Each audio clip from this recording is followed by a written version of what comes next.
Okay, let's dive back in where we were.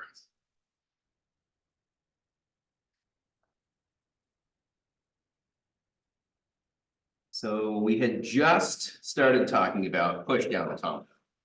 Can anyone describe a pushdown automata for me? We went over to the very basic level, but what was a pushdown automata or a non-deterministic pushdown automata, which is where we were starting our discussion? They would stack. NFA with stack. Yeah, that's a very good description of it. We're bringing a stack along with us, or we're using a stack for our storage. And so we can make transitions between states or within the same state while doing operations to the stack, pushing and popping. And no op is always an option as well, although you will phrase it as I pop this and push the same thing for a no op. So we said, just like an NFA, but it has an infinite stack. We talked a little bit about why it needs to be infinite. It's because in order to be able to represent an entire language and an infinite language, we will need an infinite amount of storage. If we don't have that infinite amount of storage, there will be examples that we could come up with in a particular language, like A to the N, B to the N, where there's just more characters to store than we have storage. So our PDA could not represent those long strings in that language that just consume more memory. So we call it an infinite stack so that we can make an acceptance over extremely long strings that are still in the language. But in practice, we have limits to our stack size. So this is where we start to branch between practicality and theory. Like before, we need to technically define the alphabet that we're going to be working on, but we now also need to define the stack alphabet. This is going to be the characters that we're pushing to and popping from the stack. They may be the same as the input alphabet, but they also may be different. You have the ability to have a different language between those things. And that may make your life easier. In general, I like to do things like push the same symbols that we're seeing, pop the symbols that we're seeing as we read them, whenever that's possible. But some problem types may make more sense to operate with a slightly different alphabet. So here's the image from before. And then here is the formal definition that we started going over. So we have gamma as a finite set of symbols for the stack alphabet. Our transitions now are a little bit more complicated. Rather than just defining a transition based off of the input character that we read and the state that we're transitioning from and the state that we're transitioning to, we also now need to define the stack symbol that we're popping and the stack symbol that we're pushing. Either of those can be empty.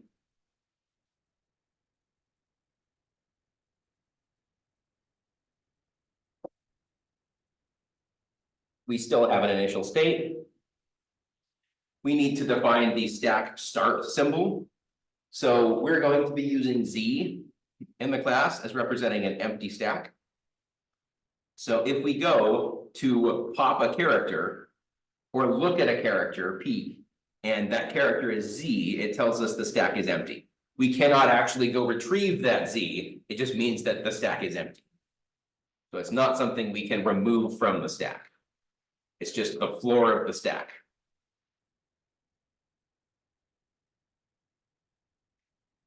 Is everyone done here? There's also a set of final states, just like before. There could be one of them, there could be 10 of them. We don't know how many of them are final. We will find that with pushdown automata, we usually have fewer states than we did in DFAs and NFAs, because most of the difficulty of these problems is going to be interacting with the stack rather than changing states. We can do both of those things, but most of our operations are going to be staying in the same state and making changes to our stack as we read the input characters.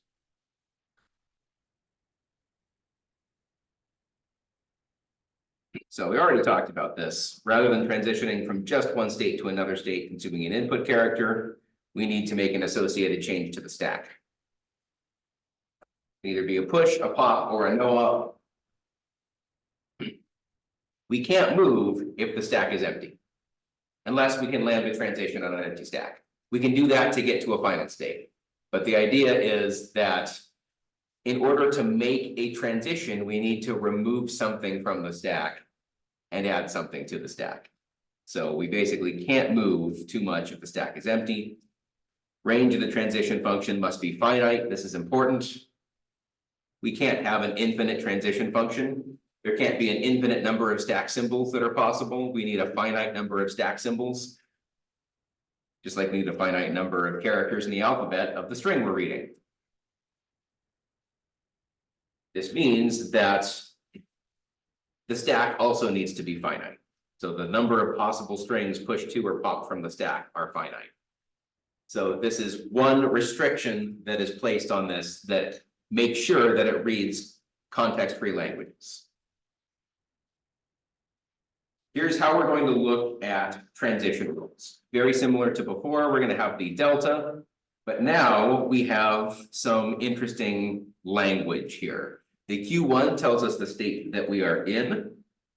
The input symbol comes next. This is going to be a triple or tuple of 3 elements, threeple, whatever you want to call it. So first element, state we're in. Second element, the character that we're reading. And the third is the symbol that is on top of the stack. So we cannot make the associated transition unless we read an A and a peak on top of the stack returns B. Then we could either move to Q2, removing the B and replacing it with CD on the stack. So this would be a push. We're converting the B into a C and pushing the D. So the string, sorry, it's not a C and a D, it's a string CD replaces B. So it's kind of a push and a pop. Or pop and then a push. The other possibility, because it is non-deterministic, we can have 2 different possible transitions from Q1 reading an A with a B on top of the stack. You could also transition to state Q3, and this lambda basically looks like a pop. We're getting rid of the B and we're not pushing anything in its place.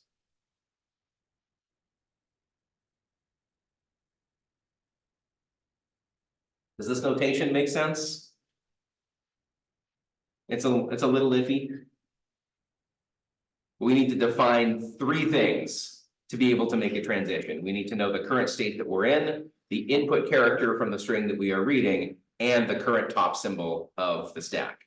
Only if that's the state that we're in, can we make an associated transition. So instead of there being 2 elements, there are now 3 elements. We care about the top of the stack. We also need to define, instead of just the state that we move to, we also need to define the changes that we make to the stack.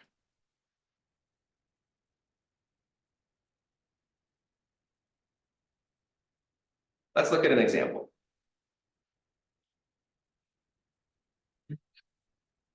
We're going to define this in terms of a number of these transitions. And I know this is a little bit small to read, but we have the formal language up here. I just want to get people a little bit more experience reading this formal language. Here are the list of states, Q0, Q1, Q2, Q3. The input alphabet is AB. The stack alphabet is 0, 1. Z is 0, that's the bottom of the stack character. And then the final state, or the set of final states, is just Q3. So what does this first transition mean? Delta Q0A0 equals the set of the tuple Q1, 1, 0, comma, the tuple Q3 lambda. Can someone interpret that for me? What does it mean? Transition from Q0, 1 and evolve stack as a 0 goes to Q1 and adds a 1, 0 in the stack. It's going to replace the 0 with 1, 0. Yep. So that's one possible transition. What about the second?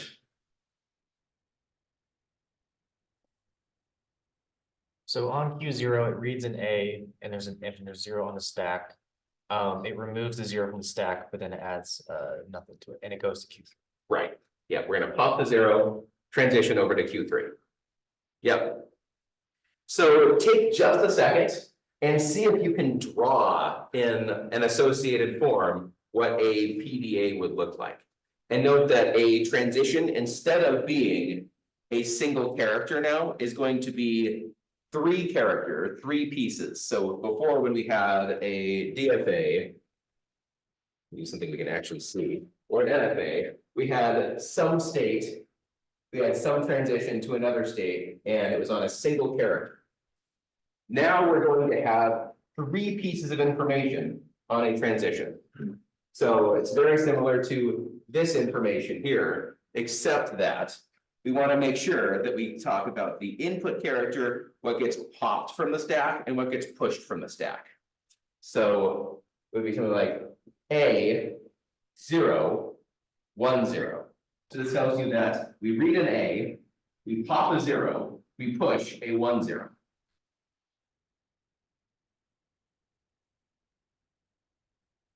And this is the from state, and this is the to state. So all of the pieces of information are here. It's just the three pieces of information are necessary for that transition.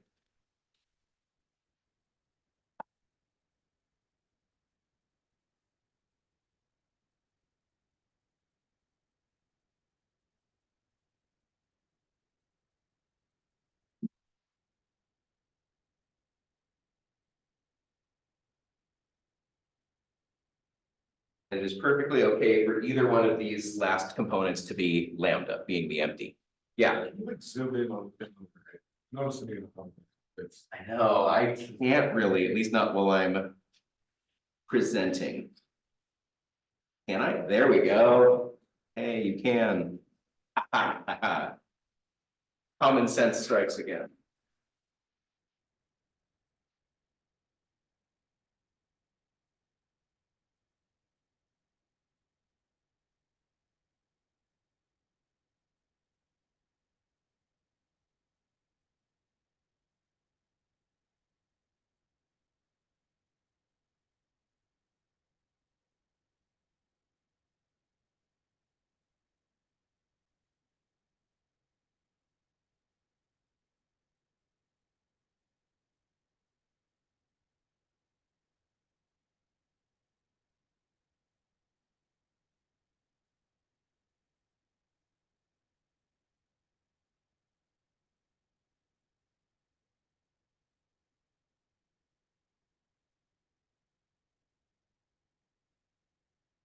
Just as I'm passing on that. Yeah.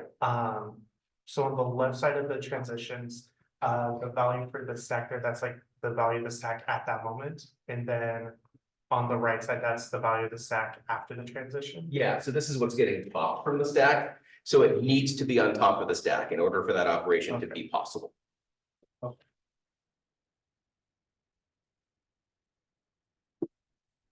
And in this, the stack is kind of going from right to left. Yeah. Okay. Yeah, so you would push the 1 and then the 1 from right to left.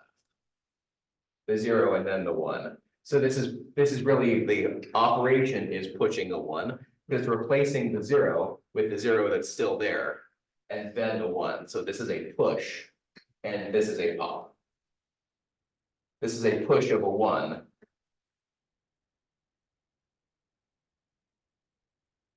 So if we're gonna push, we push from right to left. That is a good one. Something I forgot to mention.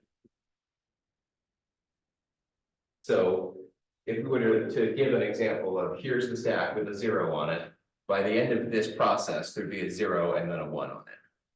So you're kind of reading the stack from the top down. 1 0 is the stack from top to bottom. Not bottom to top, yeah. So I have another question. So 0 is what's in our stack in that queue, the A0 thing. Yep, And then you kind of like mixed your words up before where you were saying like push pop, push and a pop. So is that 0 that is in there? In the right part of that like 0 1 stack right there. Is that 0 from like before the transition, or is that zero? No, the zero is from here, so you always pop what's on the left side. Okay, So this is a pop of a zero, followed by a push of a zero and then a one. okay, So it really is just equivalent to a push of a one. But the way it's defined is with a pop and a push okay. like this, so that it just looks like it's a little bit extra. Yeah. Excellent clarification.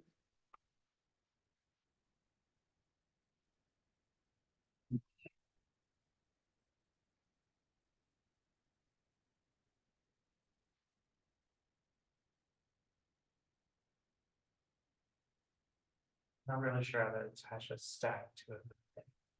You don't need to. We just need to define the transitions with that triple, where you have three elements as part of the transition. You're not keeping track of the stack until you're actually going through it. A particular pass through an NPDA would contain what the stack currently contains. But the transitions don't require there to be certain elements on the stack.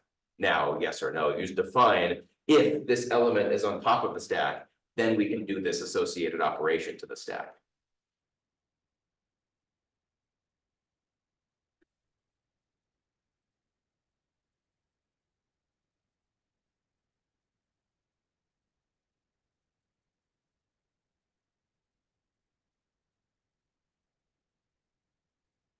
How are we feeling? Anyone feel like they were able to put this together? Few people? We want a little bit more time, or do we want to see an answer just to compare? A little more time? Sure. Sure. I don't understand. My question is. Okay,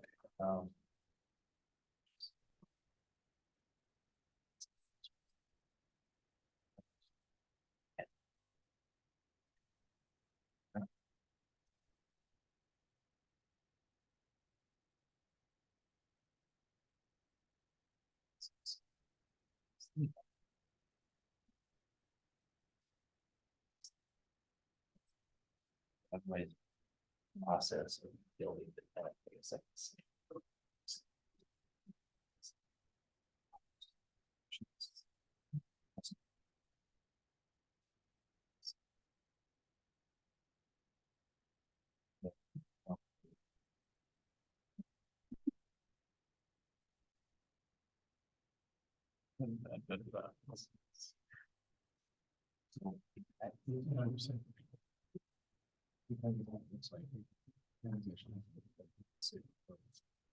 But it's the one there was no, so it becomes more difficult. This is really hard, right? Hard with one. So just to let you can break the last two. What is one stack? What gets rid of adding on to stack? It could be translation.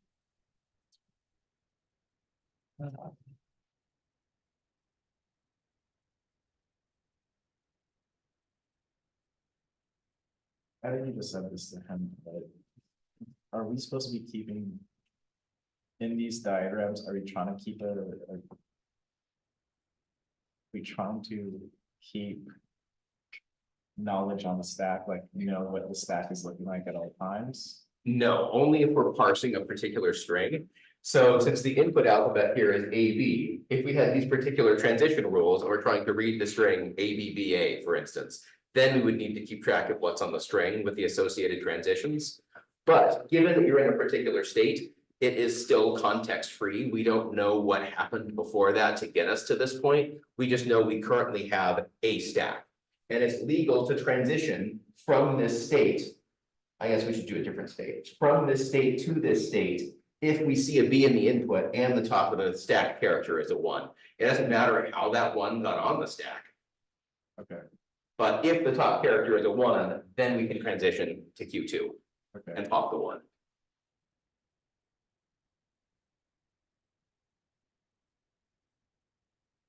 It's kind of like the DFA from the exam with evens and odds. We're not keeping track of the actual number of A's and B's that we've seen. We just care about the state being an even or an odd. All evens are the same for the context of the DFA. All odds are the same for the context of the DFA.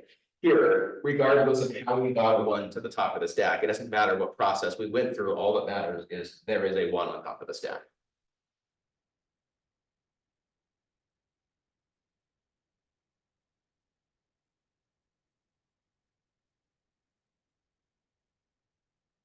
How we doing? We're ready to see an answer? All right, let's try zooming out. Can you work? Whoa, too many. There we go. There's an answer.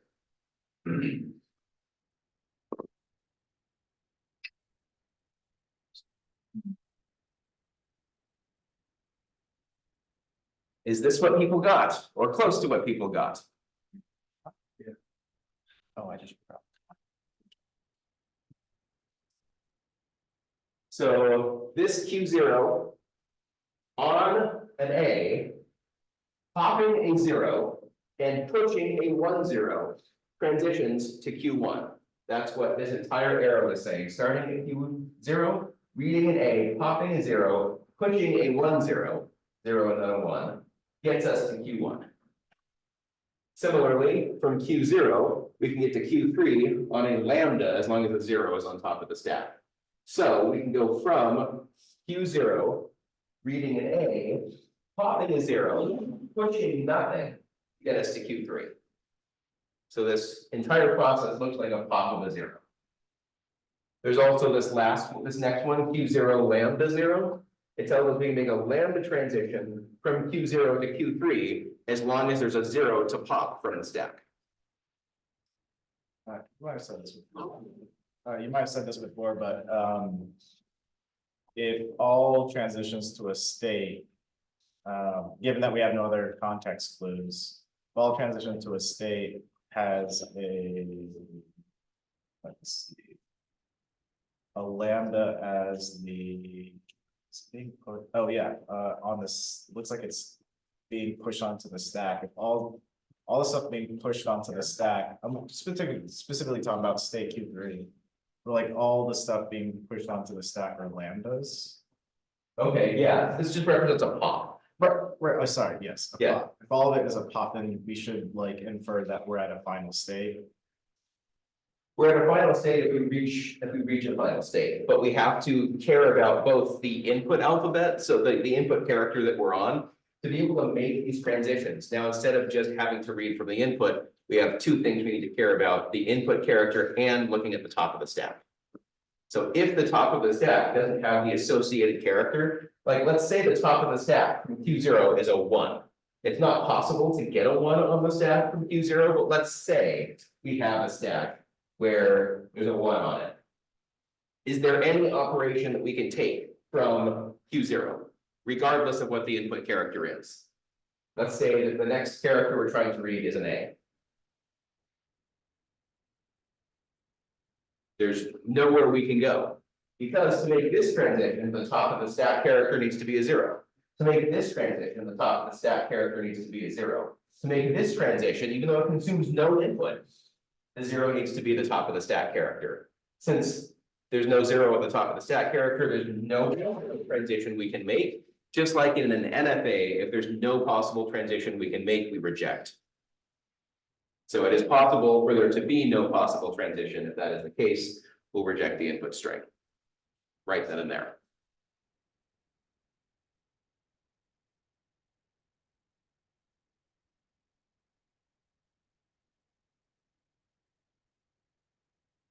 Questions on this diagram? What kind of strings does this take? Same strings, but it's meant to represent context-free languages now. So we could represent something like A to the N, B to the N. That's kind of the simplest context-free string or language that we've seen so far. Think about how you might use a stack to represent A to the N, B to the N. You would go from an initial state to a state that is meant to read a bunch of A's. As soon as you see a B, you're going to transition from pushing to popping. So you'd only be able to push on an A from that state. Then you only pop the A's when you see B's. And if at any point you see the bottom of stack character, if you see both the bottom of stack character and you're at the end of the string, you can lambda transition to a final state. And that would represent A to the N, B to the N. I guess this is an example that is coming. But transitions are not always specified.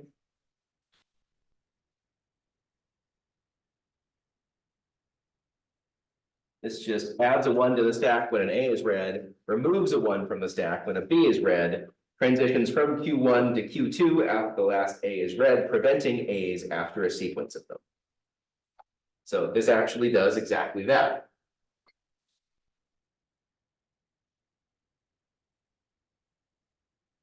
Last thing I want to go over with the last minute of class is the concept of an instantaneous description. While we're parsing a string, we don't necessarily want to be zoomed out across the entire NPDA. So we can use transition graphs for visualizing the entire process, but they're less useful to something like pushdown automata, because we need to keep track of both the input symbols and the stack symbols, which means that there can be a lot of possible transitions out of the same state. You'll find some kind of PDA that looks kind of like this, where we have some state that goes to some state where there are a bunch of transitions into and out of.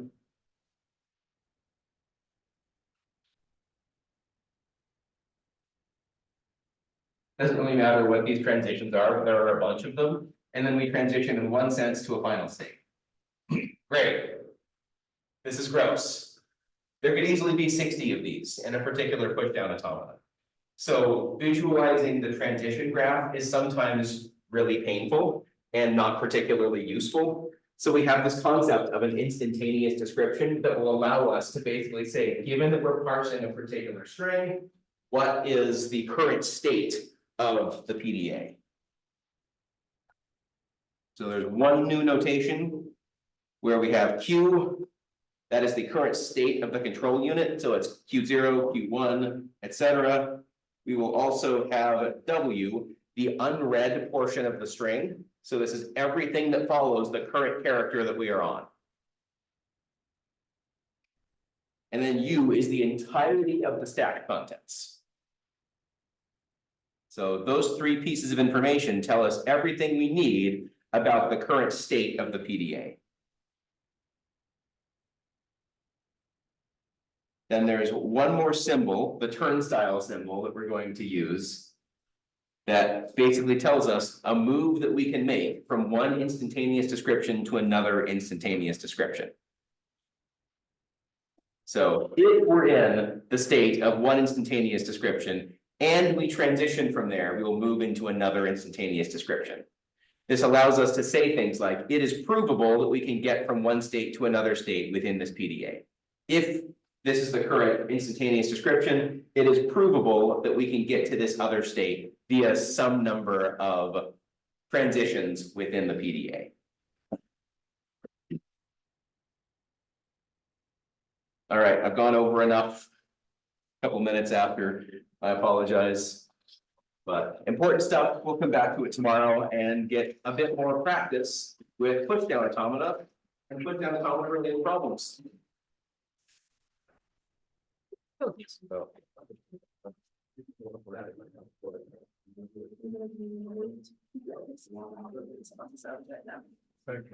Well, yeah, it's RA's office hours, but it also accepts. Well, there now and after graphics, but I wrote it, so it can't be there. It accepts one A because the bottom of the stack symbol is zero. Yeah, so we kind of this needs to have.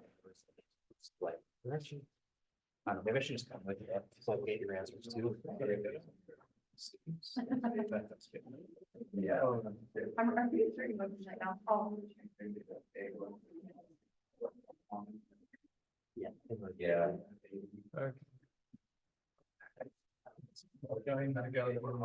Yeah, lambda, or A lambda. Yeah. I think then.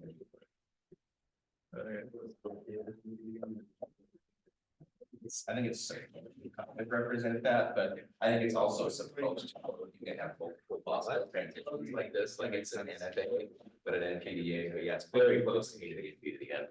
No, catching it. I had to jog for like half an hour. Right now. Yes. Right there. Exhausting.